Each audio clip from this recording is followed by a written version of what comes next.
नमस्कार प्यारे विद्यार्थियों, हिंदी अकेडमी बीकानेर में आपका स्वागत है। हम पढ़ रहे हैं एनसीईआरटी की बुक्स कक्षा 9 की क्षितिज भाग 1, जिसमें हम 7 चैप्टर कंप्लीट कर चुके हैं। आज चैप्टर नंबर हमारा 8 है। चैप्टर का नाम है एक कुत्ता और एक मैना, जिसके लेखक हैं हजारी प्रसाद द्विवेदी। अगर आप तैयारी कर रहे हैं हिंदी से first grade, second grade, UGC NET, college व्याख्याता की और कोई भी एग्ज़ाम जिसमें हिंदी साहित्य पूछा जाता है, उसके लिए वीडियो महत्वपूर्ण होगा, क्योंकि हम पढ़ रहे हैं एनसीईआरटी में जो कवि दे रखे हैं उनका जीवन परिचय, उनका साहित्यिक परिचय। हजारी प्रसाद द्विवेदी का जन्म 1907 में गांव आरत दुबे का छापरा, जिला बलिया, उत्तर प्रदेश में हुआ। आपको अगर आप एक हिंदी साहित्य के विद्यार्थी हैं तो आपको पता होना चाहिए, ये दिमाग में तुरंत आना चाहिए। जब 1907 आया तो आपके दिमाग में ये भी चलना चाहिए कि 1907 में किस कवि या कवियत्री का जन्म हुआ था, क्योंकि हम हिंदी साहित्य में इतने कवि, उनकी रचनाएं, उनका जीवन परिचय दे रखा है, तो हर किसी को याद रखना, हर रचना को पॉसिबल नहीं होता है। तो याद करने का यही तरीका अच्छा होता है कि हम जैसे 1907 में आया तो हमारे दिमाग में तुरंत ये बात आनी चाहिए कि इसका जन्म हुआ 1907 में। तो माधवी वर्मा जी का जन्म 1907 में हुआ। उन्होंने उच्च शिक्षा कांसी हिंदू विश्वविद्यालय से प्राप्त की। शांति निकेतन कांसी हिंदू विश्वविद्यालय एवं पंजाब विश्वविद्यालय में अध्यापन कार्य किया। सन 1979 ईस्वी में उनका देहांत हो गया। हजारी प्रसाद द्विवेदी का जन्म कब हुआ? 1907 में। कहाँ हुआ? गांव आरत दुबे का छापरा, जिला बलिया, उत्तर प्रदेश। उनकी मृत्यु कब हुई? 1979 में।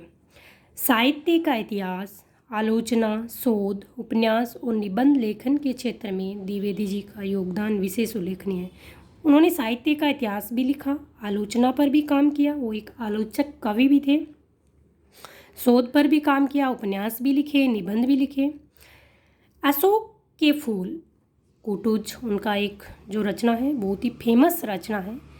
कल्पलता इत्यादि ललित निबंध, 4 उपन्यास, बाण भट्ट की आत्मकथा, चारू चंद्र लेख, पुनर्नवा, अनामदास का पोथा उनकी चर्चित रचना है।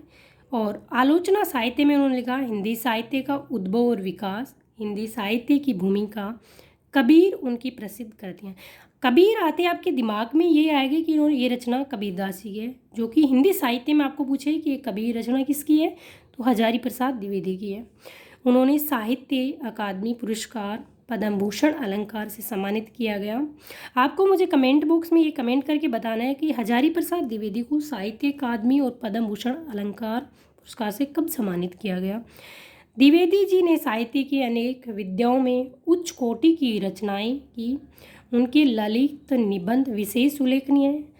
जटिल, गंभीर और दर्शन प्रधान बातों को भी सरल, सुबोध, मनोरंजक ढंग से प्रस्तुत करना द्विवेदी जी के लेखन की विशेषता है। द्विवेदी जी के लेखन की विशेषता क्या है कि जो जटिल, गंभीर और दर्शन प्रधान बातें होती हैं, हमारे वो बातें ऊपर से जाती है, उन्होंने भी उनको सरल, सुबोध और मनोरंजक ढंग से प्रस्तुत की, ताकि सभी को सरल ढंग से समझ में आ सके। उनका रचनाक्रम एक सहृदय विद्वान का रचनाक्रम है, जिसमें शास्त्र के ज्ञान, परंपरा के बोध और लोक जीवन के अनुभव का सृजनात्मक सामंजस्य है।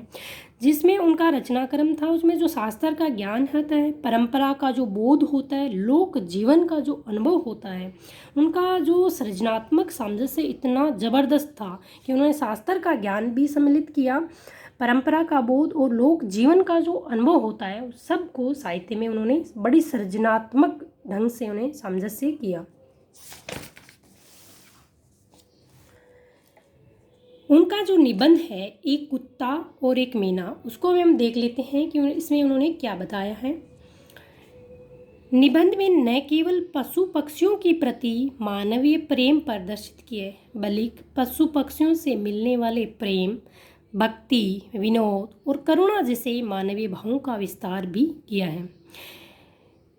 इसमें रविंद्रनाथ की कविताओं और उनसे जुड़ी स्मृतियों के सारे, गुरुदेव की संवेदनशीलता, आंतरिक विराटता और सहजता के चित्रण को तो उकेरा ही है। पशु पक्षियों के संवेदनशील जीवन का भी बहुत सूक्ष्म निरीक्षण है। ये निबंध सभी जीवों से प्रेम की प्रेरणा देता है। जो हजारी प्रसाद द्विवेदी जी का निबंध है, एक कुत्ता और एक मैना, ये किस पर लिखा गया है?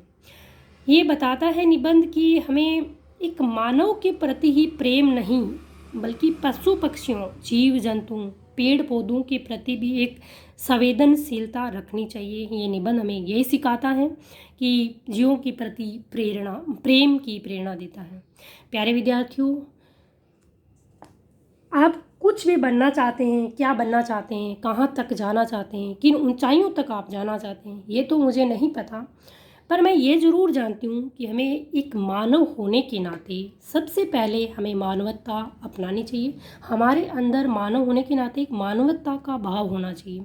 सच्चा मानव वही होता है जो कि ना जाति में भेदभाव करता है, ना किसी चीज़ में विश्वास करता है, जीवों के प्रति दया भाव रखता है, प्रकृति के प्रति भी संवेदनशील रहता है। हमारे मानव होने की निशानी क्या है? क्या केवल मानव होना, उठना बैठना खाना पीना, क्या हमारे जीवन का यही लक्ष्य होना चाहिए? नहीं, हम एक इंसान हैं। इंसान के नाते हमें भगवान ने ये सारी योग्यताएं हमें दी है, जो कि पशु पक्षियों को बोलने की, सोचने की, समझने की शक्ति नहीं दी है। हम मानव को ये शक्ति प्रदान की है, तो हमारा ये कर्तव्य बनता है कि हम मानवता को अच्छे तरीके से निभाएं। हर जीव के प्रति, हर इंसान के प्रति, हर प्रकृति के प्रति हम संवेदनशील रहे। यही हमारा कर्तव्य होना चाहिए, यही हमारा लक्ष्य होना चाहिए। तो प्यारे विद्यार्थियों, पढ़ते रहिए, स्वस्थ रहिए, मस्त रहिए। जय हिंद।